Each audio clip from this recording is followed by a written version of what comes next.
आज आपण थर्ड पेपरचा सेकंड चॅप्टर सुरुवात करत आहोत. सामग्री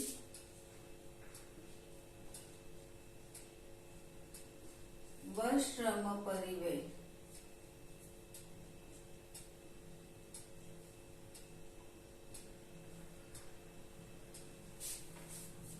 आता जर विचार केला आपण तर ज्यावेळेस आपण परिव्यय विवरणाचा विचार करतो किंवा कॉस्ट अकाउंट या विषयाचा आपण विचार करतो त्यावेळेस आपण कशाशी संबंधित विचार करत असतो? वस्तूच्या उत्पादनाशी संबंधित. बरोबर आहे ना. परिव्यय लेखे कशाशी संबंधित आहे? वस्तूच्या उत्पादनाशी संबंधित आहे. आणि ज्यावेळेस आपण वस्तूचं उत्पादन करत असतो त्यावेळेस आपल्याला दोन गोष्टी अत्यंत आवश्यक असतात. पहिलं म्हणजे सामुग्री. त्याला कोणी सामग्री म्हणतं, कोणी सामुग्री म्हणतं. कुठलाही शब्द वापरला तरीही योग्यच आहे. आणि दुसरं म्हणजे श्रम. या दोन गोष्टी कुठल्याही वस्तूच्या उत्पादनासाठी अत्यंत आवश्यक असणाऱ्या दोन गोष्टी आहेत. सर्वसाधारणपणे जर आपण विचार केला तर वस्तूचं उत्पादन करत असताना सामुग्रीवर जो खर्च होतो हा एकूण उत्पादनाच्या जवळपास 50 ते 70% इतका असतो. किती टक्के खर्च असतो? सामुग्रीचा जर विचार केला तर 50% ते 70% इतका एकूण उत्पादनाचा पैकी एवढा खर्च हा सामुग्रीवर होत असतो.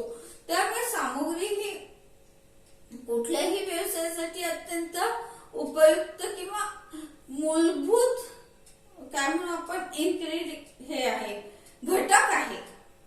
बरोबर आहे ना, की ज्याच्याशिवाय तुम्ही उत्पादनाचा विचार करू शकत नाही अशी ही सामुग्री आहे. आणि दुसरी महत्वाची गोष्ट म्हणजे मी आधीच तुम्हाला स्पष्ट करून सांगते की सामग्री हा घटक किंवा श्रम हा घटक कसा आहे की तुम्हाला जेवढा पाहिजे तेवढा लागणार आहे. त्याच्यामध्ये तुम्ही काटछाट करू शकत नाही. की मला समजा एक वस्तू उत्पादन करण्यासाठी मला 1 किलो सामग्री लागत असेल तर ती 1 किलो सामग्री मला लागणार आहे. त्याच्यामध्ये मी कुठेही काटछाट करू नाही शकत. मी असं नाही म्हणू शकत की मी एक वस्तूच्या उत्पादनासाठी मला 1 किलो सामग्री पाहिजे तर नाही मी अर्धाच किलो वापरते, 3च पाव वापरते असं मला म्हणता येणार नाही. एक वस्तू तर 1 किलो सामग्री हे जर प्रमाण असेल तर तुम्हाला हे प्रमाण बदलता येणार नाही. म्हणजे तुम्हाला जी सामग्री लागणार आहे ती तेवढीच लागणार आहे. मग ही जी सामग्री आहे हिचा आपण विचार करत असताना बघा आपण सगळ्यात पहिल्यांदा हे बघूया ती सामग्री जी आहे ही अत्यंत मूलभूत अशी गोष्ट आहे. जसं आपण आता पहिल्यांदा उदाहरण घेऊया की मला साखर करायची असेल तर माझ्यासाठी ऊस ही सामग्री अत्यंत आवश्यक आहे. मला कॉटनचं कापड बनवायचं असेल तर कापूस आवश्यक आहे. रेशीम कापडासाठी रेशीम आवश्यक आहे. कलर साठी कलर आवश्यक आहे. मला जर कॉटनला कलर द्यायचा असेल तर मी विविध कलर माझ्याजवळ असल्याशिवाय मी रंग देण्याचा विचार करू शकणार नाही. बरोबर आहे ना. मला जर खाण्याचे पदार्थ बनवायचे असेल तर मूलभूत जो घटक आहे तो मला लागणारच आहे. त्याच्याशिवाय मला बनवता येणार नाही. मग जसं पापड म्हटलं तर आपल्याला नेहमीच माहिती आहे तर पापड असेल तर उडीद डाळ लागणार आहे, आपल्याला मूग लागणार आहे.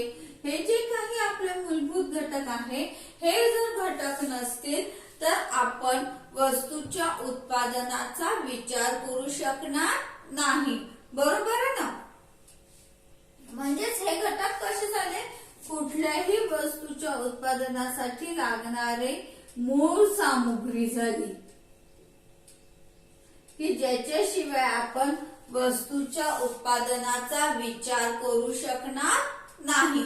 आता या मूळ सामुग्री सोबतच आपण कलरचा विचार नंतर करू. या मूळ सामुग्री सोबतच आपल्याला इतर अनेक सामुग्री लागत असते, की जी आपल्या उत्पादनासाठी सहाय्यक ठरत असते. ती मूळ घटक नाहीये. जसं साखर बनवायची तो ऊस आवश्यकच आहे, त्याला पर्याय नाहीये, बरोबर आहे ना. म्हणून ऊस हा मूळ घटक झाला. पण नुसता कारखान्यामध्ये ऊस असला म्हणून साखर बनणार नाही, तर त्याच्यासोबत आपल्याला अनेक गोष्टींची, अनेक प्रकारच्या, विविध प्रकारच्या सामुग्रीची आवश्यकता पडणार आहे. ही जी सामुग्री आहे ही काय करते, मूळ उत्पादन कार्याला मदत करत असते. मूळ सामुग्री सोडून इतर जी सामुग्री आहे ही काय करत असते, आपल्याला उत्पादन कार्याला मदत करत असते.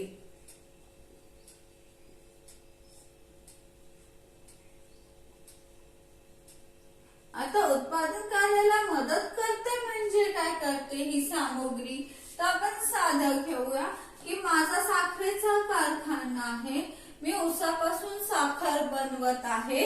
आता ऊस आहे माझ्याजवळ, बरोबर आहे ना. परंतु माझ्याजवळ जी काही यंत्रसामुग्री आहे, ही यंत्रसामुग्री स्वच्छ ठेवण्यासाठी मला कापड लागतं. ती साफ केल्याशिवाय आपल्याला वापरता येणार आहे का नाही. मग ती साफ करण्यासाठी आपल्याला काय लागणार आहे, कापड लागणार आहे. त्याला आपल्याला ऑइल द्यावं लागेल, वंगण द्यावं लागेल, बरोबर आहे ना. म्हणजे नुसतं साखर स्वच्छ करण्यासाठी ती की आपण जी प्रॉडक्ट साखर होते ती की एकदम पांढरी स्वच्छ होते का नाही, तर त्याच्यात तुम्हाला काहीतरी केमिकल्स टाकावे लागतात की ज्यामुळे ती साखर तुमची काय होणार आहे, पांढरी स्वच्छ होणार आहे. ते केमिकल्स लागतील आपल्याला, जे काही असतील ते, बरोबर आहे. म्हणजे नुसतं ऊस असून काम भागत नाही, तर तुमचं प्रोडक्शन बाजारपेठेमध्ये विकण्यासाठी तुम्हाला त्याच्यामध्ये इतर अनेक गोष्टींची काय होते, मदत घ्यावी लागत असते. ही जी इतर सामुग्री आहे, या इतर सामुग्रीला आपण सहाय्यक सामुग्री असं म्हणतो. यावरनं आपल्याला सामुग्रीचे दोन प्रकार पाडता येतात. एक म्हणजे प्रत्यक्ष सामुग्री, ही जी मूळ सामुग्री आहे याला आपण म्हणतो प्रत्यक्ष सामुग्री, आणि ही जी इतर सामुग्री आहे याला आपण म्हणतो अप्रत्यक्ष सामुग्री. म्हणजे स्थूलपणाने जर विचार केला तर आपल्याजवळ जी काही सामुग्री आहे या सामुग्रीचे दोन भाग पडतात. एक म्हणजे मूळ सामुग्री, प्रत्यक्ष सामुग्री. सामुग्रीचे प्रकार कोणते आहेत, दोन प्रकार आहेत. एक म्हणजे प्रत्यक्ष सामुग्री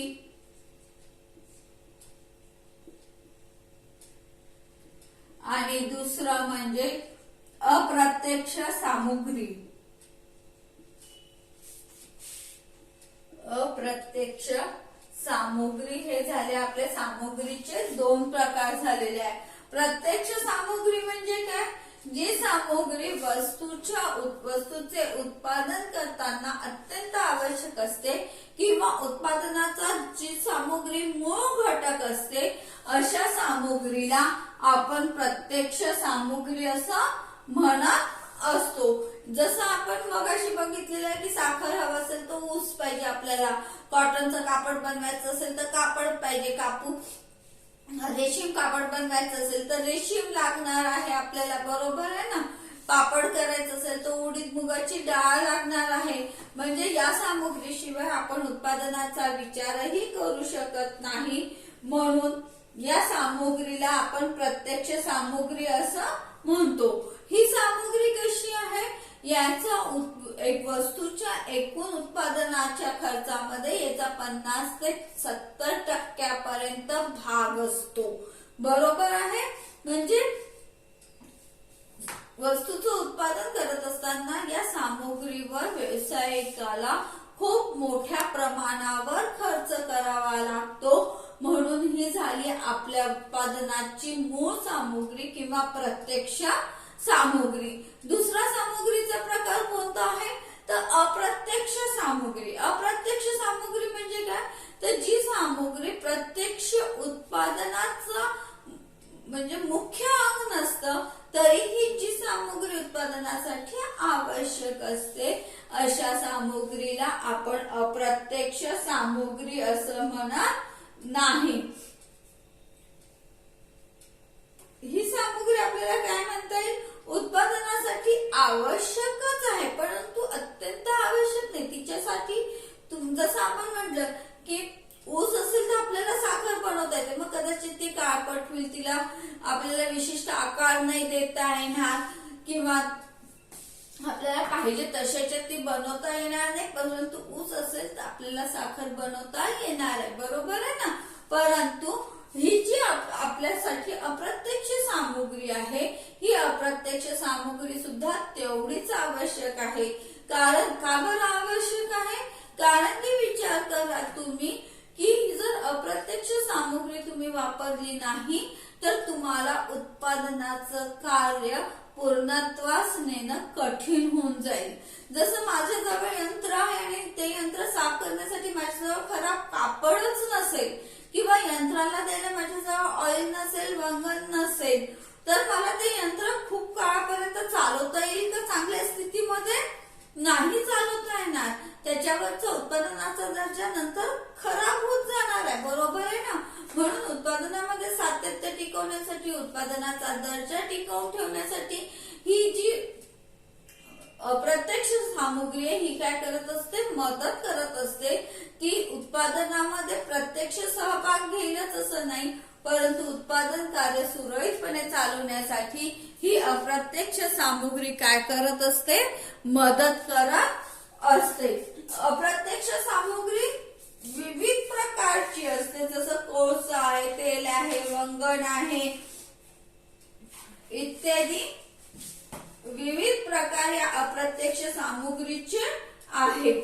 आता त्यानंतर आपण बघूया आपल्याला सामग्रीचे प्रकार तुम्हाला समजले असतील की प्रत्यक्ष सामग्री आणि अप्रत्यक्ष सामग्री. जी सामग्री वस्तूच्या उत्पादनाचा मूलभूत अंग असते भाग असते त्या सामग्रीला आपण प्रत्यक्ष सामग्री असं म्हणतो.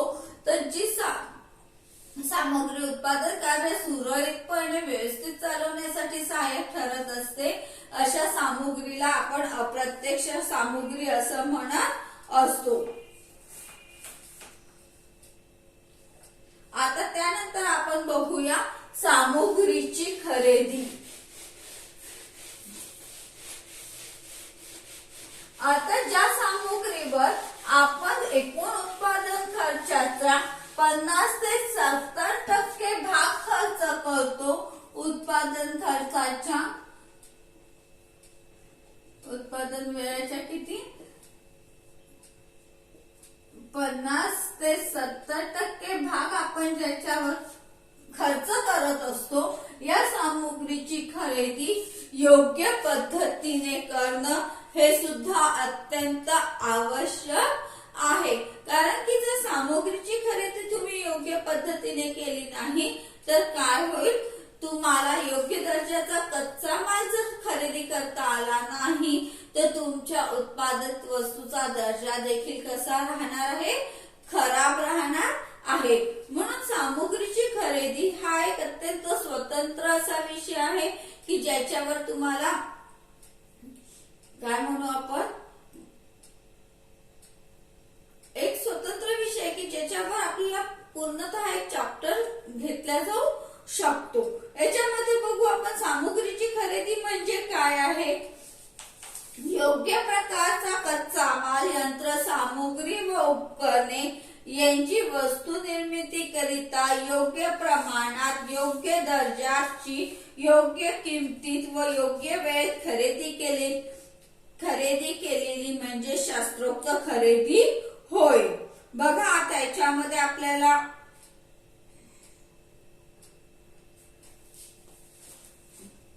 अनेक गोष्टी दिलेल्या आहे. आपण व्याख्या लिहून घेऊ आधी. उत्पादन कार्यात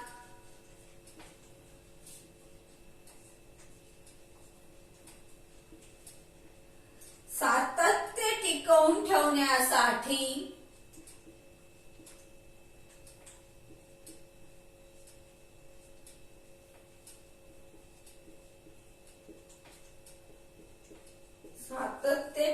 ठेवण्यासाठी आवश्यक असलेली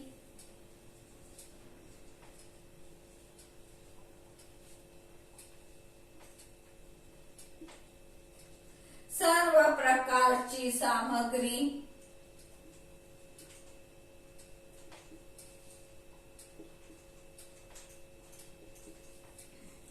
उपकरणे यंत्रे सुटे भाग बाजारपेठेमधून मिळविण्याच्या क्रियेला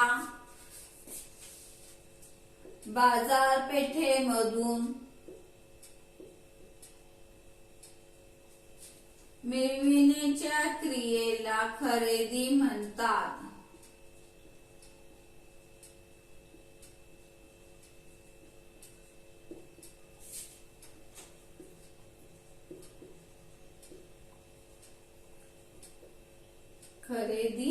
म्हणतात. आता बघा उत्पादन कार्यात सातत्य टिकवून ठेवण्यासाठी म्हणजे तुमच्या उत्पादन कार्यामध्ये कुठेही खंड पडता कामा नये. हे सातत्य टिकवून ठेवण्यासाठी तुम्हाला नेहमी जी आवश्यक सामग्री आहे ती तुमच्या गोडाऊन मध्ये भरून ठेवणं अत्यंत आवश्यक असते.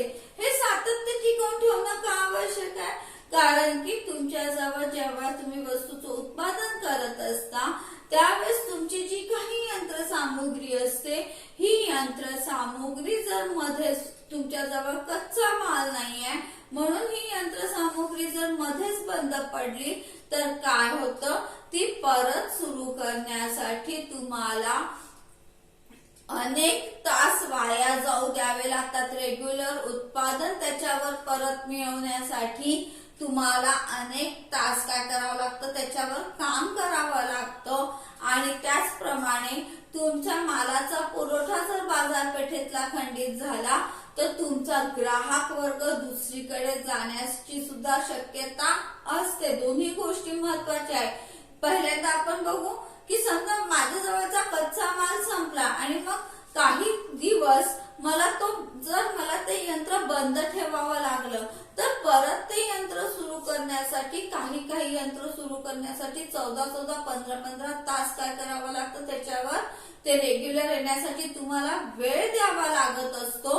आणि मग हा वेळ जो आहे याच्यामध्ये तुमचा श्रम, कच्ची सामुग्री, एनर्जी सगळ्याच गोष्टी काय होतात तुमच्या वाया जातात. ते जाऊ नये म्हणून तुमचं उत्पादन कार्यात सातत्य टिकवून ठेवणं अत्यंत आवश्यक आहे. दुसरी गोष्ट म्हणजे तुम्हाला जर योग्य दर्जाचा तुमचा कच्चा माल जर मिळाला नाही आणि जर तुमचं प्रोडक्शन खराब झालं किंवा असं समजा की यंत्रसामुग्री आपला कच्चा माल संपला म्हणून यंत्रसामुग्री बंद आहे, बाजारपेठेमध्ये जर तुमच्या मालाचा तुटवडा भासायला लागला तर जो तुमचा नेहमीचा ग्राहक वर्ग आहे हा दुसरीकडे जायला वेळ लागणार नाही. जसं उदाहरणार्थ मी नोकियाचा मोबाईल वापरते, बरोबर आहे ना. आता मला आवड आहे, एक उदाहरण म्हणून मी फक्त देते की मी वर्षानुवर्ष नोकियाचा मोबाईल वापरत आलेली आहे. पण एक स्थिती अशी आली, वेळ अशी आली की माझा मोबाईल खराब झाला आणि मी बाजारपेठेमध्ये गेली आणि नोकियाचा मोबाईल अवेलेबलच नाहीये, बरोबर आहे. जर त्या दुकानदाराने मला असं म्हटलं की 2 दिवसांनी येतो, 4 दिवसांनी येतो तर मी 2-4 दिवस सहजतेने वाट बघू शकते. परंतु जर त्यांनी असं म्हटलं की सध्या काही येण्याची शक्यता नाहीये, सध्या मालाचा तुटवडा आहे, कधी येईल सांगता येत नाही, तर काय होणार आहे, मोबाईल माझ्यासाठी आज ही अत्यावश्यक गरज झाली हे आहे, वस्तू आहे असं म्हणू की ज्याच्याशिवाय माझा कामच भागत नाही. लगेच मी काय करेल, नोकियाला पर्याय शोधायला सुरुवात करेल की नाही. मग नोकिया नाही तर मग दुसरा कुठला मोबाईल मला घेता येईल तो मी बघणार आहे आणि तो मोबाईल मी घेणार आहे. आता हा मोबाईल घेतल्यानंतर जर मला तो मोबाईल त्याची फीचर्स आवडले किंवा त्याचं ऑपरेशन्स मला पटवून गेले की नाही हे हँडल करायला इझी आहे, तर नोकिया सोडून मी त्याच कंपनीचा मोबाईल वापरायला काय करणार आहे, सुरुवात करणार आहे. म्हणजे बाजारपेठेमध्ये तुमच्या मालाचा इतकाही तुटवडा तुम्हाला पाडता येणार नाही की तुमचा ग्राहक वर्ग दुसरीकडे जाईल.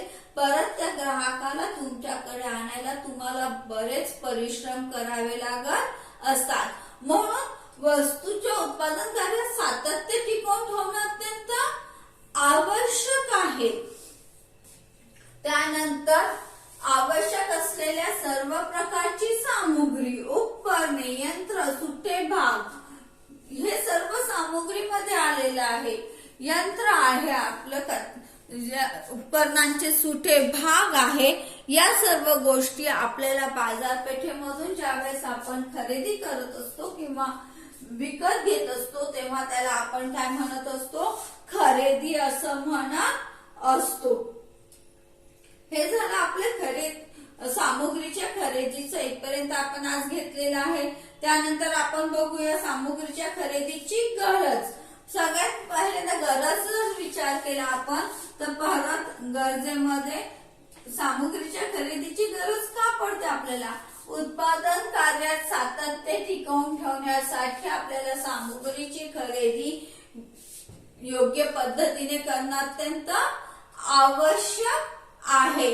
जोपर्यंत तुमच्याजवळ आवश्यक असलेली सामुग्री उपलब्ध नसेल तोपर्यंत तुम्हाला नियमितपणे उत्पादन करता येणार नाही किंवा बाजारपेठेमध्ये मालाचा पुरवठा करता येणार नाही. दुसरं आणि सगळ्यात महत्वाची गोष्ट म्हणजे उत्पादन खर्च कमी करणे.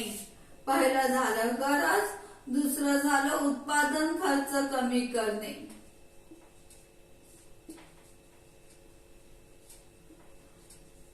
ज्यावेळेस आपण कच्ची सामुग्री, कुठल्याही प्रकारची गोष्ट आपण जेव्हा खूप मोठ्या प्रमाणावर खरेदी करत असतो त्यावेळेस ती आपल्याला अत्यंत अल्प दरामध्ये सहजतेने उपलब्ध होत असते.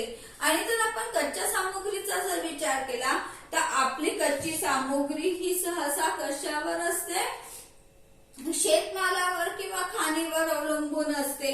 आणि मग अशा वेळेस जर तुम्ही ज्यावेळेस तो माल बाजारपेठेमध्ये उपलब्ध असतो त्यावेळेस जर तुम्ही मोठ्या प्रमाणात ही कच्ची सामुग्री तुम्ही खरेदी केली तर काय होणार आहे, ती एकाच क्वालिटीची, एकाच दर्जाची कच्ची सामुग्री एकाच वेळेस तुम्हाला खूप मोठ्या प्रमाणात सहजतेने खरेदी करता येतं. त्यामुळे तुमच्या वस्तूच्या उत्पादनाचा दर्जा टिकवून ठेवणं तुम्हाला सहजतेने शक्य होत असतं.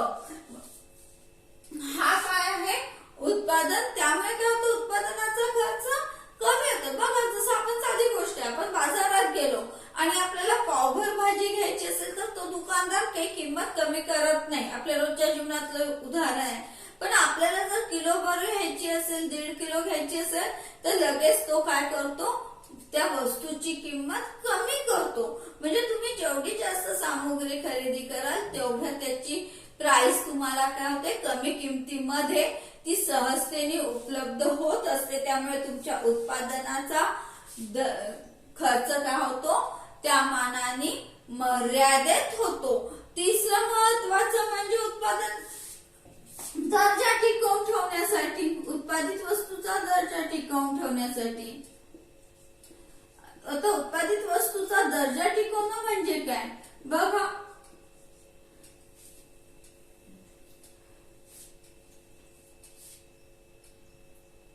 आता आपल्याला सगळ्यांना माहिती आहे कापूस. कापसाचे विविध हे काय म्हणू आपण पीक आहेत, विविध प्रकारची हे आहे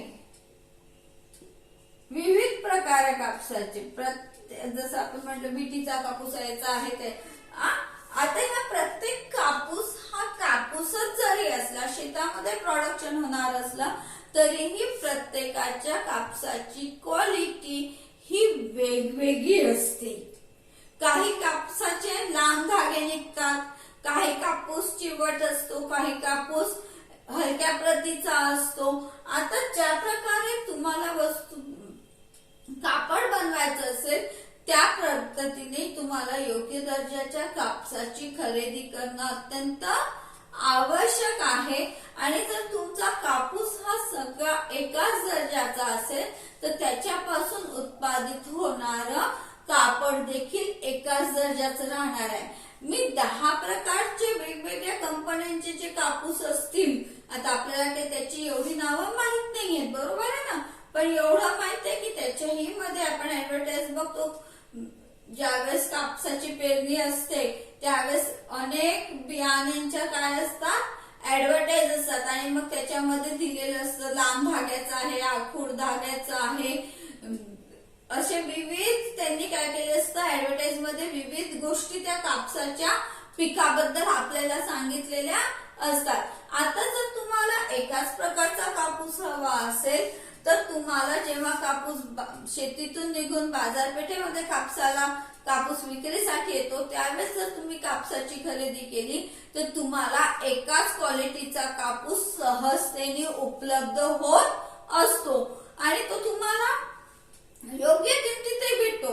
परंतु जर मी विचार केला की आज बाजारपेठेमध्ये कापूस आहे, मला नंतरही भेटेल म्हणून मग मी हे दिवस निघून गेले कापसाचे आणि मला कमी पडतो म्हणून मी बाजारपेठेमध्ये गेली त्याच प्रकारचा कापूस घ्यायला, तर तो तसाच मला पाहिजे त्या प्रमाणात मिळेल याची गॅरंटी नाही आहे. त्याच क्वालिटीचा मिळेल याचीही खात्री नाहीये.